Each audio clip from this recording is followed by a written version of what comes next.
Hour number 2, Chase and Big Joe, 102.5 The Game here on this Friday. He's Big Joe Dubin. I'm Chase McCabe, Dr. Crane, Nick Frazier behind the glass, and it's now time to talk to our good friend Chris Sanders, Forever Titans wide receiver, who joins us now. Chris, what's up? Man, what is going on, man? Getting ready for Easter. How y'all brothers doing, man? You gonna do an Easter egg hunt? No, man. No, I can't reach down and grab the egg because my hamstrings might pop. So I bet you'd be no fun. You'd get all the eggs before I even bent down to get one.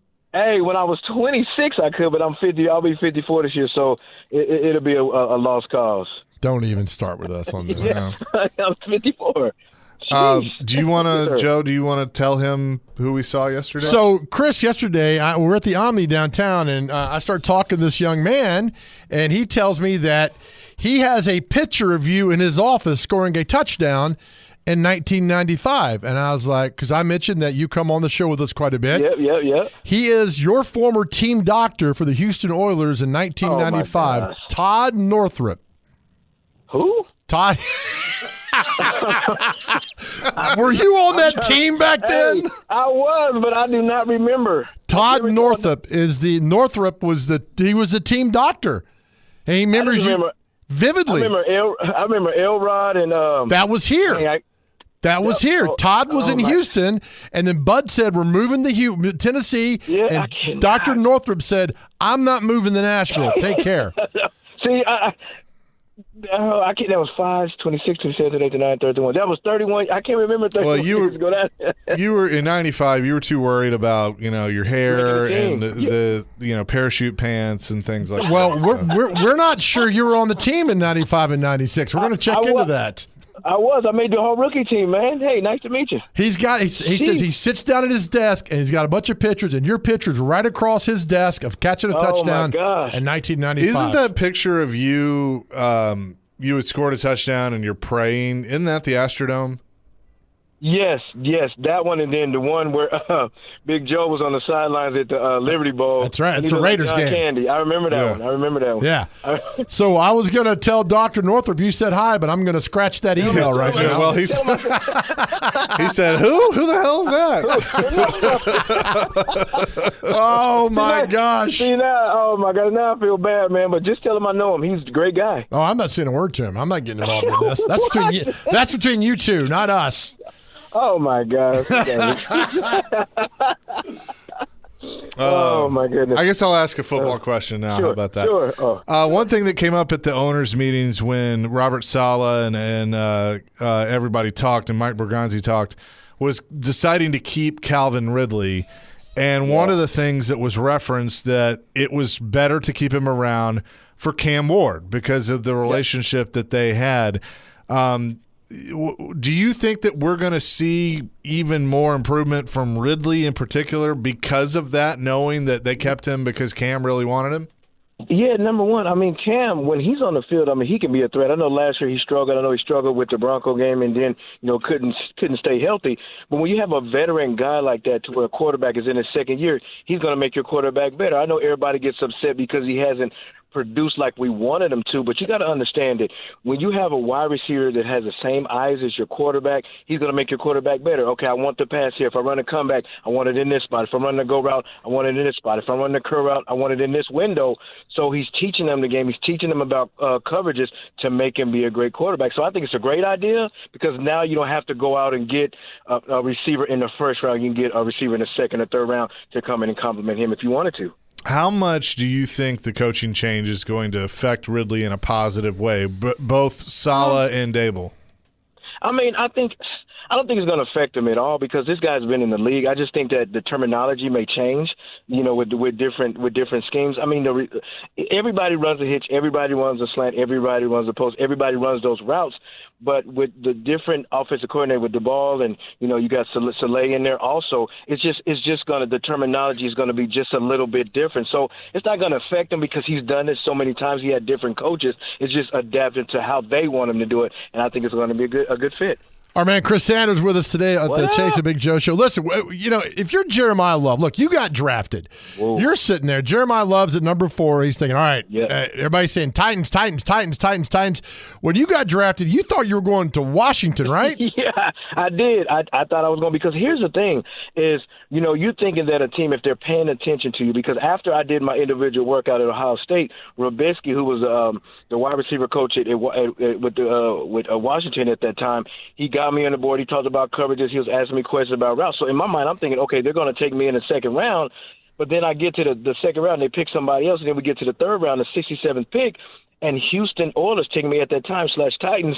They never talked to me. They never were interested, but they were silently had their eye on me, and that's exactly what happened. That's the same way I approach women at bars. Hey, listen, shut your mouth. Just move on. Listen. All right. So when they're telling you Washington, you're probably thinking back then. You're probably like, all right, man, they got the monument. I can live in this part of town, and your mind's already there. And then all of a sudden, Houston. I mean, what was that like? Realizing, like, God, do I know anything about Houston?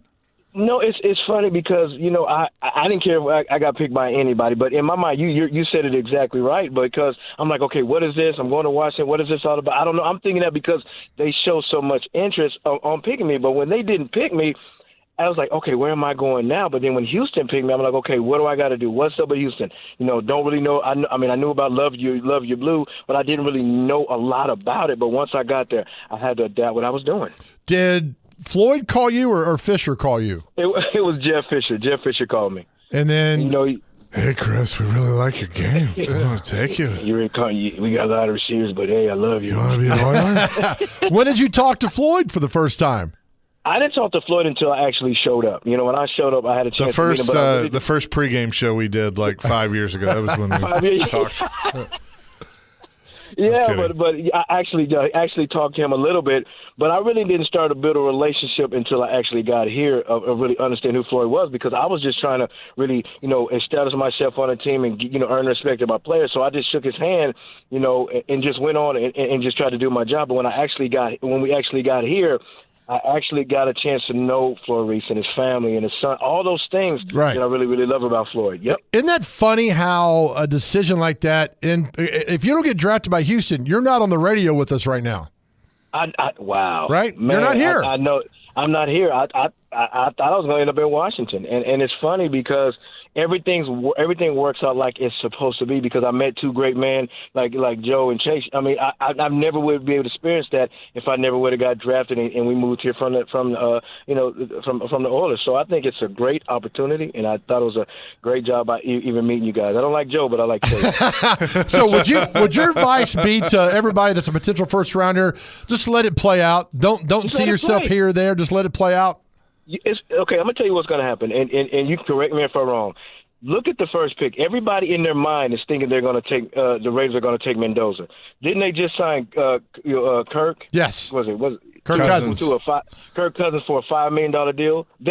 We may thinking they're taking Mendoza, but what happens if they go and get somebody like Arvell Reese from Ohio State? It's going to shake everything up. So even though you have a concept of who you might take, but what happens if those first two guys go somewhere totally opposite of what we're thinking? So we don't know. I mean, every year there's something crazy that happens, and that's what makes the draft so special, because we think we know, but we actually don't know. That is true. Chris Sanders is with us, forever Titans wide receiver.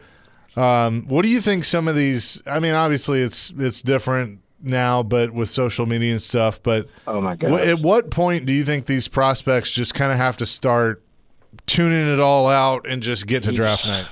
I mean, you have to. It's so ridiculous now. I mean, just look at when you go to the combine. I mean, look how big it's got. I mean, they have a whole special for 3 days. I mean, It's like look at him walk. He just tied his shoe. He drank some water. He talked to the coach. He's sneezing. I mean, it's bananas. But now you got a situation to where you got to start tuning out the mess, because when you start looking on social media, you start looking at Instagram and TikTok, and they start saying, oh, he's going to go at this pick, he's going to go at that pick. Now your mind is kind of jarred because you really don't know what's going on. They have a concept of what's going on, but in actuality they don't. So you just got to tune that stuff out. We were talking about the Chiefs earlier and how I'd be very afraid of them if I was the rest of the NFL, that they're gonna come back with a vengeance. Is that, I mean, you've been a part of teams that have not achieved your goals. Is that a real thing of, like, within that locker room that you don't even have to talk about it, but everybody just kind of knows, like, watch out? I mean, it's yes, watch out, because here's the thing. Look at what they did on the offseason. They went and got Walker, the MVP of the Super Bowl, because they figure out, okay, we know that Mahomes is coming off injury. We're going to take the pressure off him and go get somebody that has experience of being in the Super Bowl. So, yeah, you better watch out, because they're hungry, they're mad, they had a disappointing season. Kelsey's coming back, so you better believe they're going to come back. Just like I think it was in 2000 when we lost 1999 when we lost the Super Bowl. When we came back on that offseason, you didn't have to ask nobody to show up for OTAs. You didn't have to ask nobody to show up for practice. You didn't have to ask nobody to lift weights, because we're like, hold up, we got a taste of being great, and I'm hungry for some more. So I guarantee you that the Kansas City Chiefs are going to be hungry for some more. Did you, when a guy did not go to the voluntary workouts, everybody, and wasn't there, did you look at him differently? I feel like you're all sweating and you're working together and you're there every day and everything, and a guy's like not there. It always would bug me just a little bit, and it shouldn't bug me, but it does. It does, but see, we didn't have that problem in 1999. You didn't have to pay me $1 million just to come and lift weights. Right. You know what I'm saying? Give me or Biggie Bag to come and lift weights. I don't need that, because here's the deal. If you have 73 or 53 guys that love football, I know everybody does their own workouts and do everything. That's great. But if guys love football and have the same identity, have the same heart, have the same vision, instead of buying in, you trust in. What does trust in mean? That means in spite of me being tired and don't want to go TAs, I'm going to be there because of my teammates.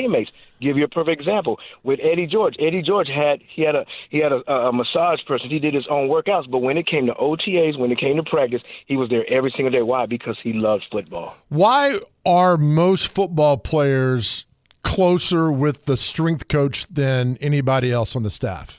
I mean, because it's a relationship. I mean, I'm going to give a shout-out to my man, Steve Watterson. I talked to him about 2 or 3 weeks ago, and it's because of the relationship you built. Because when you have a person that wants to see you get better, that cares about your well-being, that cares about your strength, that cares about you running that 4-3, he cares about you being great, then you're going to build a relationship with him. And that's why the strength and conditioning guy is so important, because he gets to be around the players every single day through OTAs and practice and lifting weights. It may not be in the film room, but he's consistently there to be a part of building and developing the man. Could you go to him with any problem that you had, knowing that in confidence he would take it together and help you out?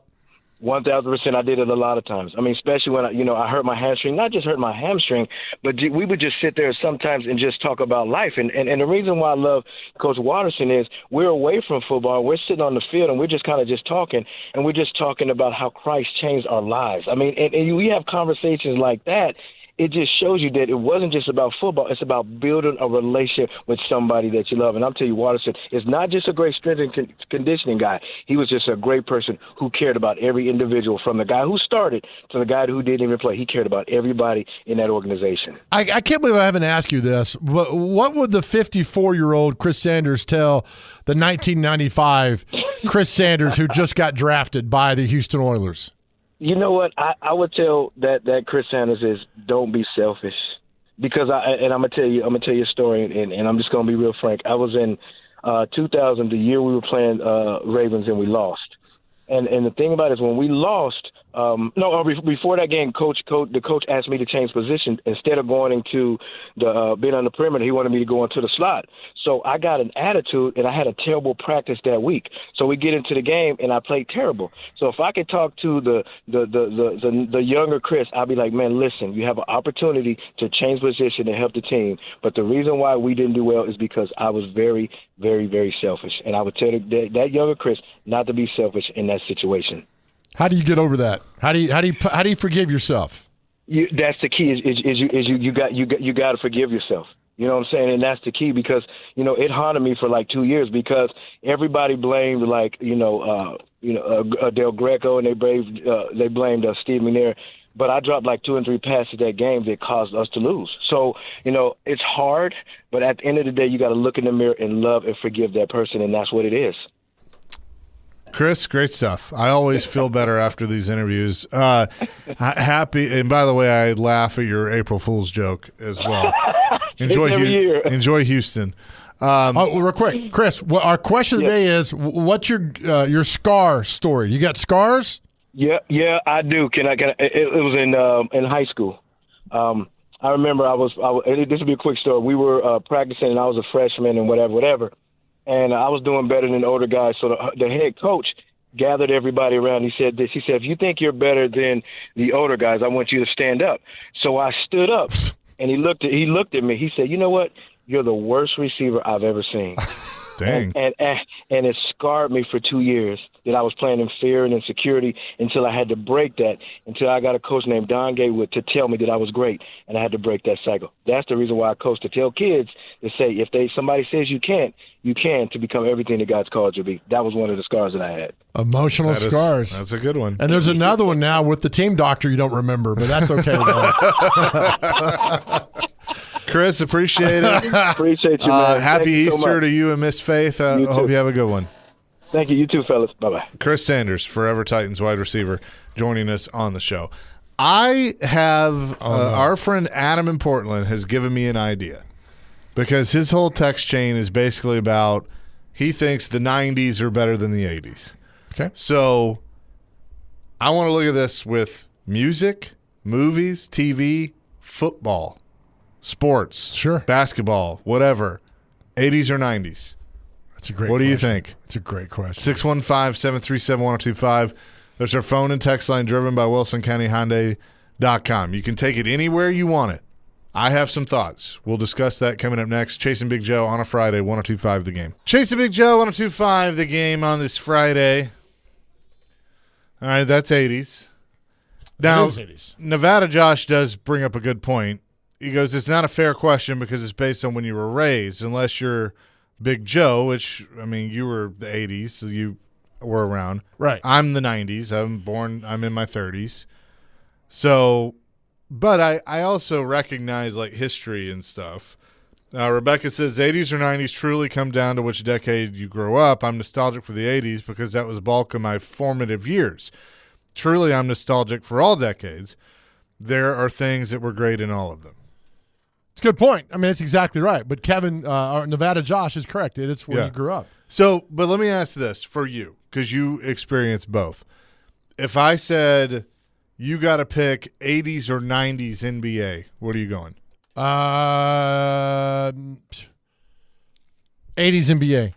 It saved the NBA. Yeah. Bird and Magic saved the NBA. So I grew up in the 90s. Right. I watched the Bulls dynasty. Sure. I'm still saying 80s because of exactly what you just said, Yeah. the Lake Show. Yeah. There's no Jordan in that era of popularity if it wasn't for Magic and Bird and those guys. It's pretty simple right there. That's what it is. Football. I mean, the 85 Bears, Niners won 4 Super Bowls. That didn't happen in the night. Cowboys won 3. I mean, I got to go 80s, man. Who were all the Super Bowl champions in the 90s? So 90 was the 89 season, but that was. So 90 would have been the Niners. Giants. Yeah. 91 was the Redskins. 92, 93 Cowboys. 94 Niners. 95 Cowboys. 96 Packers. 97, 98 Broncos. 99 the Rams. Okay. Yeah, that's right. So then you got 4. I'd say 90s for football because that's when, for me, the Cowboys and then the Titans. That's when the Titans. Well, then compare the Cowboys and Niners. I mean, people talk about the Cowboys of 90s. Yeah. That's one. So you might have a leg up there with that. Baseball, I'll say the 90s because of the Braves. Yeah. I mean, then the Yankees domination, 96, 98. First half was Braves and and all that. And the 80s was just, I mean, the Royals won 85, and that was like, wow, it happened. But the Mets in 86 was good. So I'll give you baseball in the 90s, yeah. Matthew in Nashville says the 80s have better movies, music, and sports. Miracle on Ice, 85 Bears, Lorenzo Charles, Bill Buckner, The Catch 1, Kirk Gibson home run. Man, Matthew, you got me with Lorenzo Charles. We would not know him if it wasn't for one play. So thank you for that. That's pretty cool with that. That's a good one. CC wants to weigh in. CC, what's up? Hey guys, good afternoon. What's up? Hey, I just want this is for Big Joe. I just want to tell you, at the risk of sounding too sappy about this, you have been an inspiration for me. I just want to tell you that when you do your sign-offs in the afternoons, it's definitely helped me a lot. And I know I'm not the only one that listens to the show to get away from things. And I'll be real quick. I'm in between jobs. I've been out of job for a while now. And it was one particular day, it might have been a couple of weeks ago now, and I had an interview for a job that I just knew I was going to get. I was excited to get. I was almost ready to get, and then they rejected me. And I was in the car, and to the point of being very emotional about it. And then when you did your sign off, and it kind of lifts me up. And I just want to tell you that how much that meant to me, and probably the people that don't even voice it. I'm probably one that voices it, and probably there's other people that are thinking the same thing. And that you have a fan of me. You don't know me, but I am a big fan of yours now. But sometimes I almost listen to the end of the show just for that, and just keep those encouraging words, and just know you are making a difference out here. If you don't think you do, you probably know you do or think you do, but you're making a difference in someone's life. And again, then Spencer, for being too sappy about this, I'm gonna go run into the brick wall. No. Hold on, CC. That's thank you for that. Don't go anywhere. That's the thing we fight. It's okay to be sappy, all right? It's okay to be emotional. It's okay to be all those things. And that's the problem with us stubborn-ass men is that we don't do that. And I've had this talk with Chase, and I've had this talk with Dr. Crane. It's okay to be sappy and be emotional. God doesn't care. He doesn't care if you cry, if you're mean, if you're tough, if you're weak. He doesn't care, right? So we all go through things. Man, I went through hell, and Chase knows about this, and so does Dr. Crane. I went through pure hell, and only by the power of God am I sitting here in this radio station today. I'm grateful for everything. There were jobs that I wanted, buddy, that I did not get, and I'm like, what the hell's going on here? What's happening? But I'm telling you right now, buddy, during the test, the instructor always stays quiet, doesn't he? Right? So the good Lord is staying quiet. You're battling through some things, but I'm telling you, man, greater things await you. Just don't quit. And that's our message every day, man. To the men out there, quit being tough, big man, all that stuff. It's okay to be emotional because that's when you're vulnerable and that's when you open up, man. I'm telling you, you are a powerful man for calling this show and telling us how you feel. I'll be praying for you, man, but keep the fight going and don't quit.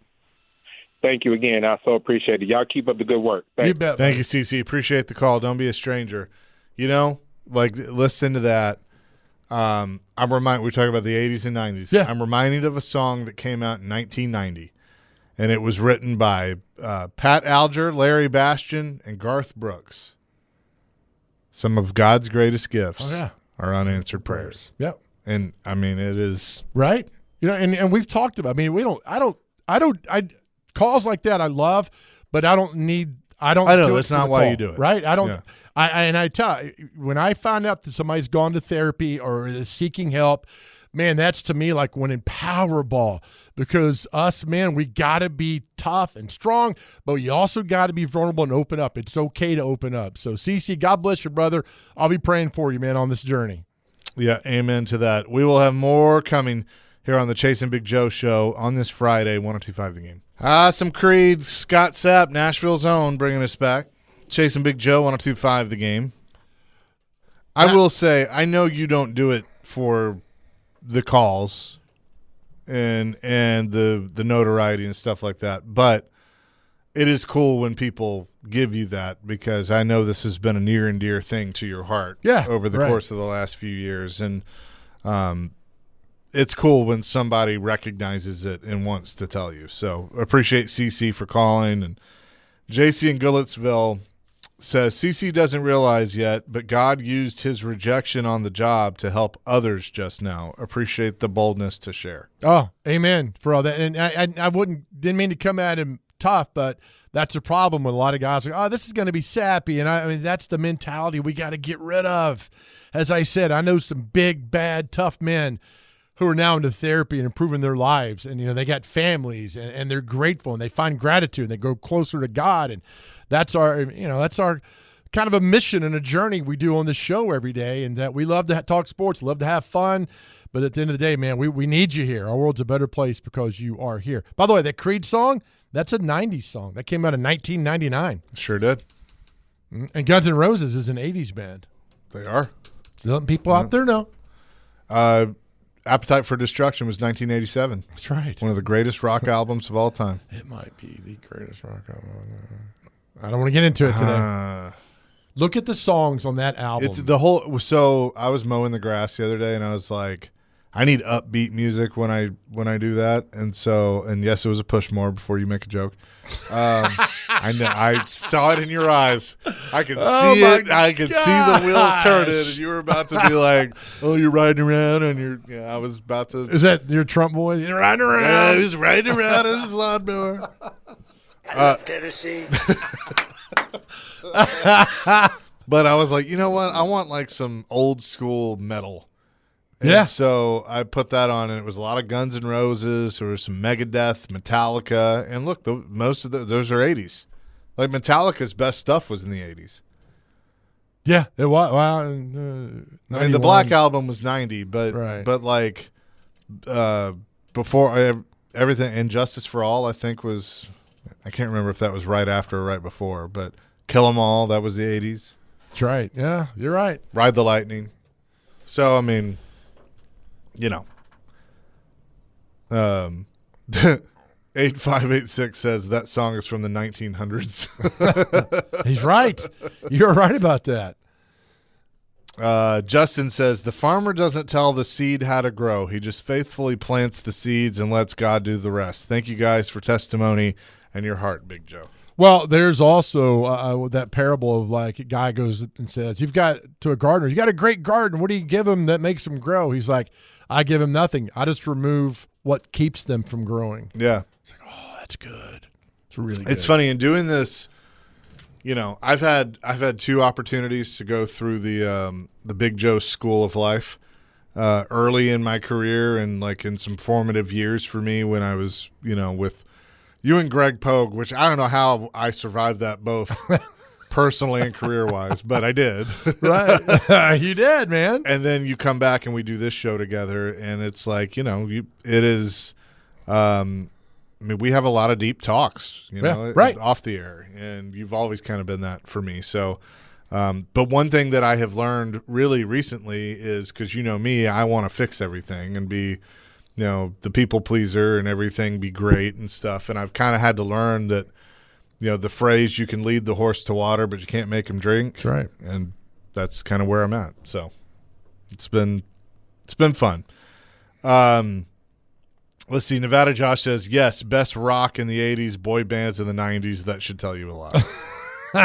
There's some good 90s rock, though, like Soundgarden. I consider they're 90s. Bush. Pearl Jam. You know. If Rex Rhodes – I mean, I don't think Rex Road lives here anymore because he never – like, I think he's been on the road so much. Right. Like, he's in Indy. But if he heard this, I mean, he'd be saying 90s. Of Nirvana. Yeah, of course you would. Now, Nirvana technically started in 89, I think. But I don't really give them that. To me, they're a 90s band. But I like, you know, TV shows.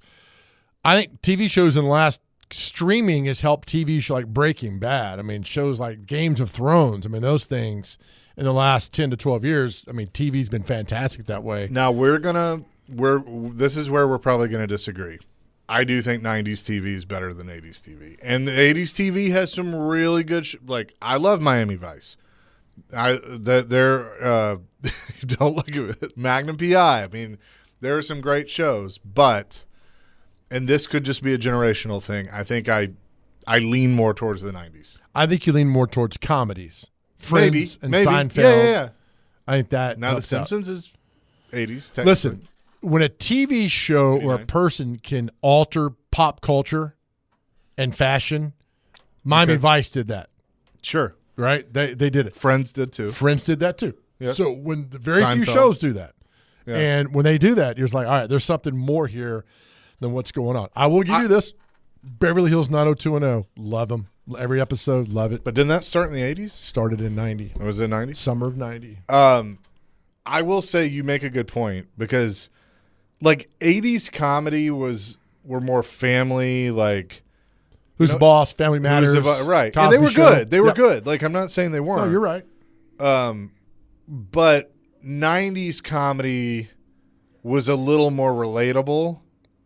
You know, I think it was because like Friends, we've all been in groups like that, right? I mean, like we've all had our friends. Have we? Well, yeah, Okay. yeah. I paid mine, but Yeah.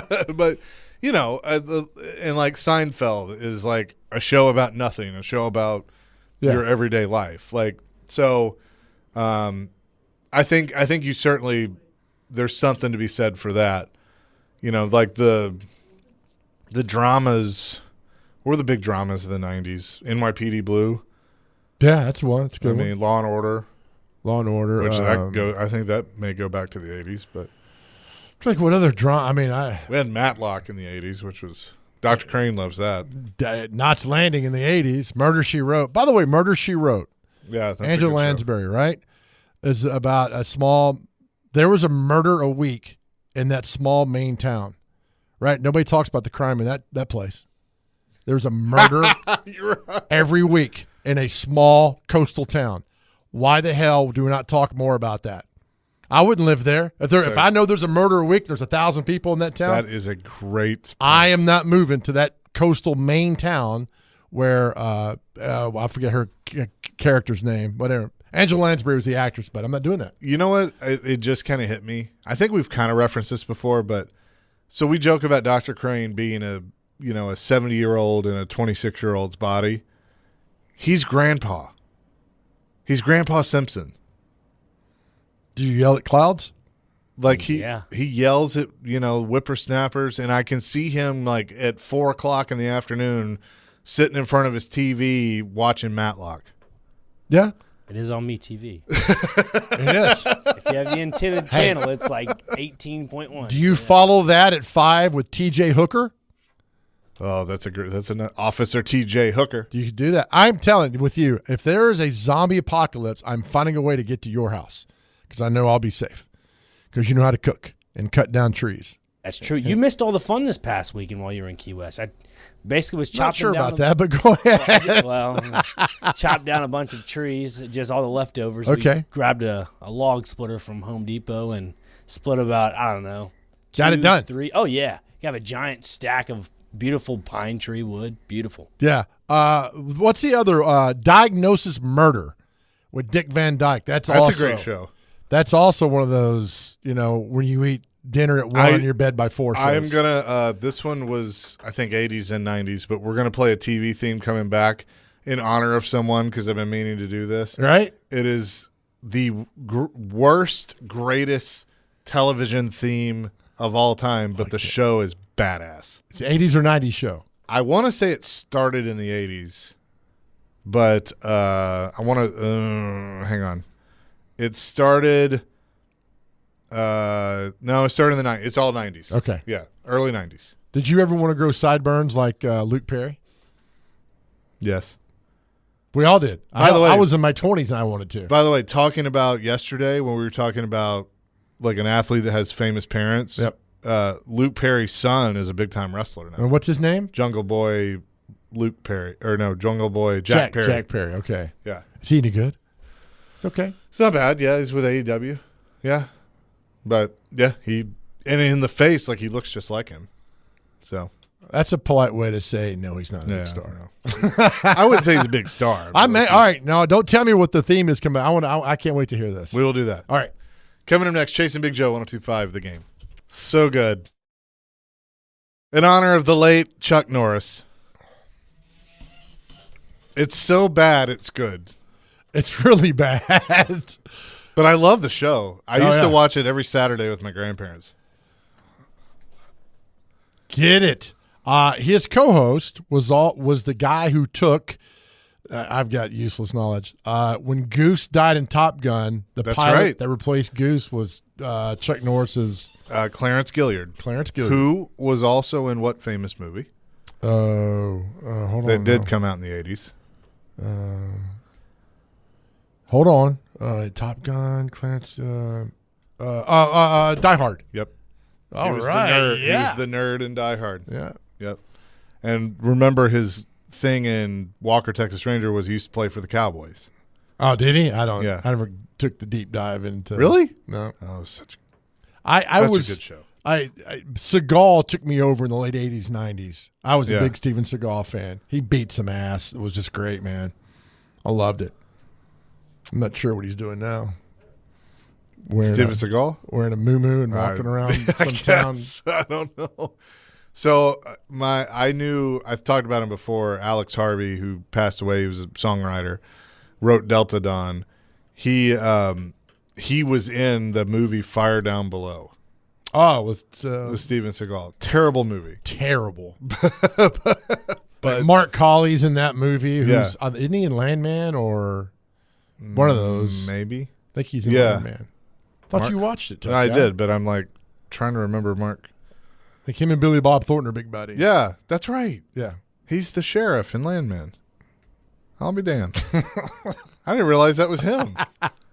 Yeah. So Mark Colley was in Fire Down Below, which is just Yeah. a terrible movie. Yeah. Oh, it was filmed in somewhere in Kentucky. Yep, that's right. But Chris Christopherson's in it. He's one of the main bad right. guys. Harry Dean Stanton is in it, who's been in a few different things. He was in Red Dawn, baby. Yep. Marg Helgenberger, who was in CSI. CSI? Stephen Lang. I don't know that guy. Yeah, Mark Colley. That's so crazy. You just never know, man. Watch a show, and we did a thread one day on actors or athletes that were good actors. Like Hunter is a great show. Do you know that? I read Hunter with Fred Dryer, who was all a pro with the Rams in the 70s, is like the greatest TV show that's ever, like in China, it's like the #1 show of all time. Hunter. So athletes that ended up being great actors. There you go. I'm trying to see if there's anybody else that I. Your boy Mark Harmon. And Fire Down Below. Yeah. Nope. I think Seagal's got a song. He sings in that movie. He does, and it's terrible. And it's really bad. The whole movie's just bad. Yeah, it is. But the I'm ones going to be before- honest with you. There's Steven Seagal's not known for his Oscar-winning performances. I will take Under Siege. Under Siege is a really good movie. And Did you know there's an Under Siege too? Yes, and it's okay. It's okay. It's not Above the Law. I think that was a good one. above the law. The one he did with he's a Chicago cop, man, was excellent. Which one was that? Oh, the guy from Raising Arizona and The Rock is in it. William, what's The his Rock name? is in it? William Forsythe. He's in that movie. He's the bad guy. There's another. Above the law. I'm going back to the 90s. Hang on. There's another Exit Wounds. That wasn't very good. He was on an episode of Roseanne. Seagal was? Yeah. Executive Decision. Great. He's only in it for like 5 minutes. Yeah. He gets killed early on. That's a good. Kurt Russell's in that movie. Yeah. Out for Justice. Out for Justice. That's what. Yeah. Yep. Hard to Kill. Hard to Kill. Yeah. These are all good, man. Yeah. Those are good. Marked for Death. He's 73 years old. Yeah. My goodness. Hard to Kill, Above the Law, Marked for Death, Out for Justice. I mean, we all saw those. Those were good. Yeah. You know, Elvis was a black belt. Could I have taken him in a fight? I don't know. You might. Elvis. What do you say to that? Like, if the president of the United States, like, forget any type of political affiliation, Right. the president asks you, do you think I could have beat that guy's ass? Like, what do you say? Yes, sir, Mr. President. Absolutely you would have. And then you're turning around going like, no, we couldn't. There's just no. I mean, Elvis, man, a black belt, buddy. I saw some of those karate films. We love Elvis, but if push came to shove, I'd have to beat him down. I love Elvis. Oh my, that's just one of the best drops ever. I told my friend Tiger when he called me the other day, like, I could have taken Elvis. You gotta take it, Elvis. It's just because we talked about it. It's so funny when they open the door. The very first thing that's said is, I love Tennessee. The next We one. love Elvis. Yeah, we love Elvis. From the door, we love Elvis. We love Elvis. Could you Could I imagine have taken him in a fight? I don't know. You might. how great would it have been to walk Graceland with Trump that day, like being there as a my visitor? Oh, you have another party with you. It's the president. And you're like, oh, my goodness. Now, my big question is, does he get a pass for the Elvis impersonations? Oh, at Graceland? Yes. He's the president of the United States. I think he can do whatever the hell I he get wants. I don't know. Me? I feel like No. Well, yeah, but I feel like Graceland has its own like laws. You get what I'm Yeah, saying? I mean, what are you going to do? You're going to throw him out? Secret Service will throw you out. Well, I'm not going to do the story again, but they threw the BBC out, who had spent a lot of money. Excuse me? Yeah, because they were.